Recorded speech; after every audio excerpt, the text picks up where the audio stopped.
I am doing the weekly astrology for May 4th through 10th, 2025. A quick reminder that I will be on a trip up the coast to the Olympic Peninsula for the next 2 weeks. As we are camping and in remote areas, I may not be able to do the daily numerology and astrology. I will do my best to do the weekly and get that out so that everyone has something to refer back to. Thank you for understanding. I think a break is in order, and having time in nature is a rejuvenating priority for me at this time. This is a week that we have a doorway to seek our vulnerability and new ways to empower ourselves. Between the Pluto moving into retrograde in Aquarius, movement of Mercury moving into Taurus, and a Chiron conjunction with Mercury, what we need is time. Time to be with ourselves. Time to move our current patterns of concern out of fear and into a more powerful place of overview that we hope to materialize into wisdom. May 4th, Pluto moves into retrograde in Aquarius. Pluto appears still in the sky, signaling the beginning of its retrograde motion for the next many months. This complex intensity is going to continue through the 13th of October. We may notice that confusion heightens, and it can feel as if in our reality, certain negative types of power are out of control and something needs to be done.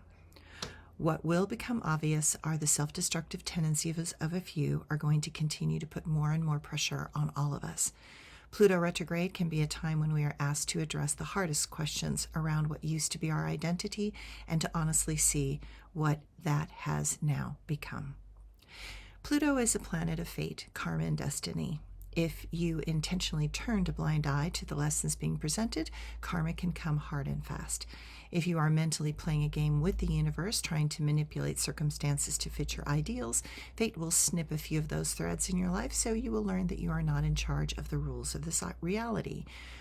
If you embrace the lesson, see what is true through the distortion, and make choices that align with your morals and your soul's core value, then a doorway to your destiny awaits. This Pluto retrograde intends to force all of us to confront the uncomfortable truths about the unprecedented manipulation of power. It is a time when we recognize that we must learn to work together, because that is going to be the only way for healing to eventually happen. This process is going to make us shift many things, our attitude being high on the list. This is a time when we are asked to look at the toxicity of our own biases. Clearly, we are going to have to expand our worldview, but for many, that will take a lot of time. While some intend to scream at the darkness, that will have no impact, because anyone that holds darkness inside and has allowed that darkness to fester and take over cannot hear any form of truth. This retrograde is really about planning and plotting for a better future, one that is more inclusive. Power struggles become more obvious, and know that those under pressure are not going quietly into the oblivion. Many things are being shaken, and as those rugs are being pulled out, we are going to discover how many rats have been hiding under them and eating away at the abundance of our society. Pluto retrograde loves for mankind to come back to a state of responsibility. It is only in this way that we can find another path to make things right.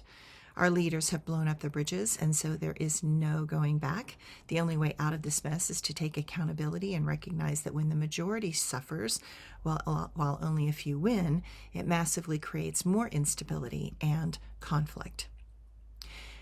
There are astrologers that will mistakenly say that a Pluto retrograde is not necessarily challenging, but a time for us to see past the issues and begin to plan. I would beg to differ. We are beginning a massive unraveling of our society and our stability, and while that is necessary for us to change and force those that made terrible choices to see the error of their ways, to do that, many are going to really suffer as the weight of those choices negatively impact them personally. It is the only way this level of denial can be broken.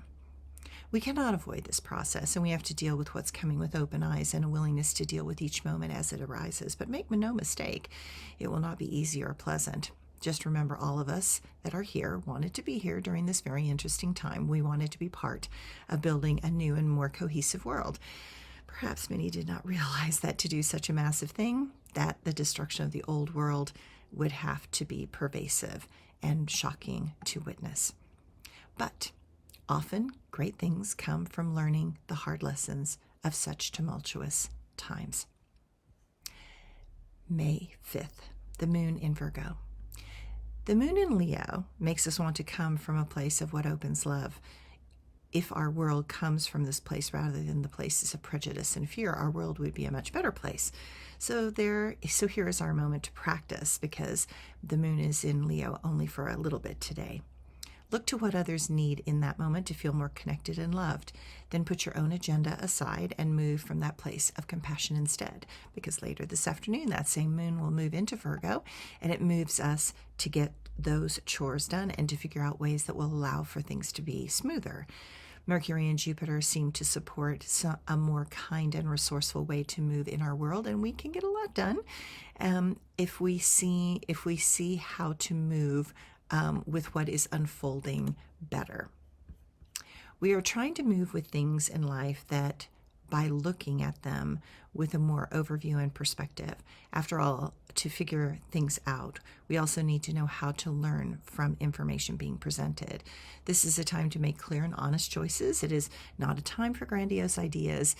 Keep things practical and know that what is in front of us is going to require us to have sound judgment and clear perspective. Agreements are important, and finalizing documents will move positively towards a better future. May 6th, Neptune and the Sun semi-square, and they sextile, and there's a sextile with Venus and Pluto. If you feel off balance and out of sorts, you would not be wrong. The planet of illusion, Neptune, is in a semi-square to the Sun, and that can make us feel exhausted, as if we are fighting something deep between our mind and our soul. Things can feel confusing. This is a day that we seem to not be able to pay close attention to what used to be so very important. It is a time to step away from the old and embrace something new. This is a day to not fall into old patterns, but to create new ones. We need to be recharged. Nature, writing, and books are great escapes at this time.